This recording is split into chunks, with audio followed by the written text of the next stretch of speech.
ఓం శ్రీ గురుభ్యో నమః. హరి ఓం. శుక్లాంబరధరం విష్ణుం శశివర్ణం చతుర్భుజం ప్రసన్నవదనం ధ్యాయేత్ సర్వవిఘ్నోపశాంతయే.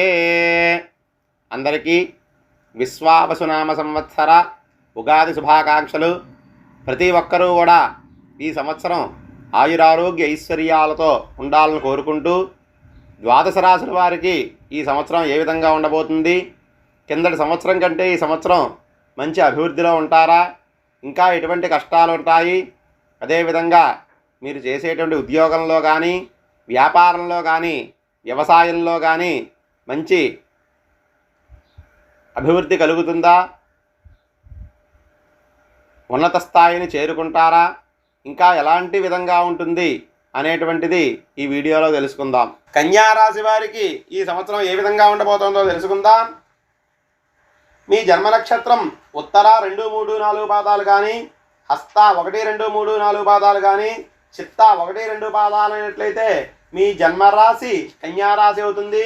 ఈ రాశి వారికి ఈ సంవత్సరం ఆదాయం 14, వ్యయం 2, రాజపూజ్యం 6, అవమానం 6 కింద ఉంటుంది. ఈ రాశి వారికి స్త్రీలకి పురుషాదులకు విద్యా కళత్రకారకుడైన గురుడు శని అత్యధిక ప్రాముఖ్యతతో కూడిన జీవితాన్ని గడుపుతారు. రాజకీయంగా, ఉద్యోగంగా, విద్యా విషయంలో, కళా సాంఘిక రంగాల్లో మీదే పైచేయి ఉంటుంది. చాతుర్యంతో పట్టుదలతో ఎలాంటి వ్యక్తులను కానీ లెక్క చేయరు, సమస్యలను కూడా లెక్క చేయరు. స్త్రీ పురుషాదులను వశం చేసుకునే జీవితాన్ని గడుపుతారు. వాహన సౌఖ్యం, వివాహం జరగవలసిన వారికి వారి ఆశయాలకు తగిన వారితో సంబంధాలు ఏర్పడతాయి. స్త్రీ ప్రభావం మీకు సహకరిస్తుంది. భార్య ఇష్ట ప్రకారం నడుచుకుంటుంది. ఆమె ప్రభావం చేత విలువైన వస్తువులను సేకరించి గృహ జీవితానందంగా ఉంటారు. పుణ్యక్షేత్రాలు సందర్శిస్తారు. పుణ్యకార్యాలను కూడా చేస్తారు. సంఘంలో పేరు ప్రఖ్యాతులు పెరుగుతాయి. స్థల మార్పులు, గృహ మార్పులు, తాము పట్టిందల్లా బంగారం అయి ఉంటుంది. మీ స్నేహ పరిచయం కావాలని ఇతరులు ముందుకు వస్తారు. చాలా గణనీయమైన ఉత్తేజకరమైన జీవితంతో పాటు ఆదాయ అభివృద్ధి కూడా కలుగుతుంది.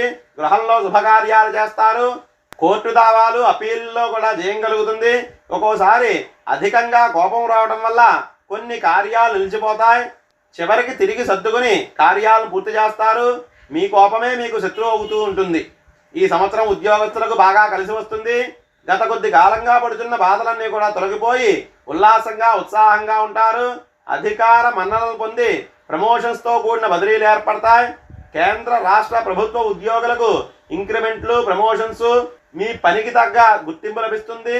ప్రైవేట్ కంపెనీలో ఉన్న వారికి యాజమాన్య మద్దతు లభించడం వల్ల మీ ప్రతిభను గుర్తించి ఉన్నత స్థానాలు కల్పిస్తారు. గృహ నిర్మాణాలు, జీవితంలో స్థిరత్వం పొందుతారు. పర్మనెంట్ కాని వారికి ఈ సంవత్సరం తప్పనిసరిగా పర్మనెంట్ అవుతుంది. ఇక రాజకీయ పరంగా చూసుకున్నట్లయితే రాజకీయ నాయకులకు కూడా ఈ సంవత్సరం మంచి కాలంగా చెప్పుకోవచ్చు. కష్టానికి తగిన ఫలితం లభిస్తుంది. మీ సేవలను అధిష్టాన వర్గం గుర్తించి ఏదో ఒక నామినేటర్ పదవి లభిస్తుంది. ప్రజల్లో కూడా మంచి గుర్తింపు లభిస్తుంది. ధనం ఖర్చయినా కూడా అధికారం లభిస్తుంది. ఎన్నికల యందు పోటీ చేసినట్లయితే తప్పకుండా విజయాన్ని పొందుతారు. ఇక కళాకారులకు మాత్రం అంత అనుకూలంగా ఉండేటువంటి పరిస్థితులు తక్కువగా ఉన్నాయి. విజయాలు లేక నూతన అవకాశాలు అంతంత మాత్రంగానే ఉంటాయి. మీకు రావాల్సిన అవార్డులు మరొకరికి వెళ్ళిపోతూ ఉంటాయి. టీవీ, సినీ రంగంలో ఉన్న వారికి, గాయని గాయకులకు, టెక్నీషియన్స్కు, డైరెక్టర్లకు, రచయితలకు నూతన అవకాశాలు లేక ఇబ్బందులు పడతారు. విజయాలు తగ్గుతాయి. మనోధైర్యం తక్కువగా ఉంటుంది. వివాదాస్పదమైన వాటిల్లో ఇరుక్కుని ఇబ్బందులు పడడానికి అవకాశాలు ఉన్నాయి. ఇక ఈ సంవత్సరం వ్యాపారస్తుల విషయానికి వచ్చినట్లయితే వ్యాపారస్తులకు అనుకూలంగా ఉంటుంది. ఆశించినంత మేర లాభాలు పొందగలుగుతారు. హోల్సేల్, రిటైల్ వ్యాపారస్తులకు బాగుంటుంది. నూతన వ్యాపారాలు ప్రారంభిస్తారు. జాయింట్ వ్యాపారులకు మాత్రం భాగస్వాములతోటి అభిప్రాయ భేదాలు వచ్చి విడిపోవడం జరుగుతుంది. ఫైనాన్స్ వ్యాపారస్తులకు కూడా బాగుంటుంది. పరిశ్రమల వారికి అనుకూలంగా ఉంటుంది. బిల్డింగ్ నిర్మాణ రంగంలో ఉన్న వారికి కొత్త కాంట్రాక్టులు వచ్చి చాలా మంచి యోగ కాలంగా ఉంటుంది. ఇక విద్యార్థుల విషయానికి వచ్చినట్లయితే ఈ సంవత్సరం గురుడు ప్రారంభంలో బాగున్నా ఆ తర్వాత కొంత బలహీనతగా ఉండడం వల్ల జ్ఞాపక శక్తి తక్కువగా ఉంటుంది. పరీక్షల్లో మార్కులు అంతంత మాత్రంగానే వచ్చి ఉత్తీర్ణత అవుతారు. ఇక ఇంజనీరింగ్, మెడికల్ అటువంటి ఎంట్రన్స్ పరీక్షల్లో మంచి ర్యాంకులు పొందుతారు, కోరుకున్న కాలేజీల్లో సీట్లను పొందుతారు. శని రాహువు వల్ల చదువుల యందు ఆసక్తి తగ్గుతుంది, ఇతర వ్యాపకాలతో కొన్ని సబ్జెక్టుల యందు ఫెయిల్ అవుతారు. క్రీడాకారులకు మాత్రం అనుకూలంగా ఉంటుంది. ఇక వ్యవసాయదారుల విషయానికి వచ్చినట్లయితే 2 పంటలు కూడా బాగుంటాయి. ఆర్థిక సమస్యల నుండి బయటపడతారు. పంట దిగుబడి పెరుగుట వల్ల తీసుకున్న రుణాలన్నీ కూడా తీర్చేస్తారు. ప్రభుత్వ సహాయం లభిస్తుంది. కౌలుదారులకు కూడా అనుకూలంగా ఉంటుంది. గృహంలో శుభకార్యాలు చేస్తారు. చేపలు, రొయ్యల చెరువులు చేసేవారికి, పౌల్ట్రీ రంగంలో ఉన్న వారికి మంచి లాభాలు రావడానికి అవకాశం ఉంది. ఇక ప్రత్యేకించి స్త్రీలకు ఈ సంవత్సరం మంచి యోగదాయకంగా ఉంటుంది. మీ మాటకు తిరిగి ఉండదు. ప్రతి ఒక్కరూ కూడా మిమ్మల్ని గౌరవిస్తారు.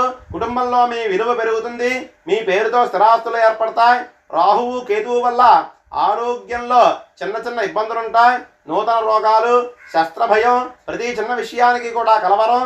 కానీ శనిబలం వల్ల కొంతమేర బాగుంటుంది.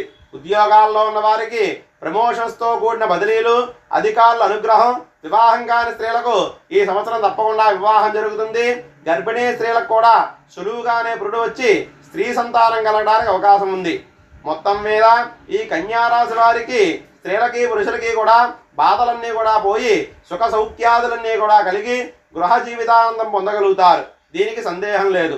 ఇంకా ఎవరైనా సరే ఈ కన్యారాశి వారు చిన్న చిన్న ఇబ్బందులు పడుతున్న వాళ్ళు ఉన్నట్లయితే ఒక 7 బుధవారాలు విష్ణువాలయానికి వెళ్ళి ఆ విష్ణుమూర్తిని ప్రార్థించడం వల్ల, ఆ స్వామిని దర్శనం చేసుకోవడం వల్ల, అలాగే ప్రతిరోజు విష్ణు సహస్రనామ స్తోత్రం పారాయణ చేయడం వల్ల కూడా కొంతవరకు శుభప్రదంగా ఉంటుంది. స్వస్తి.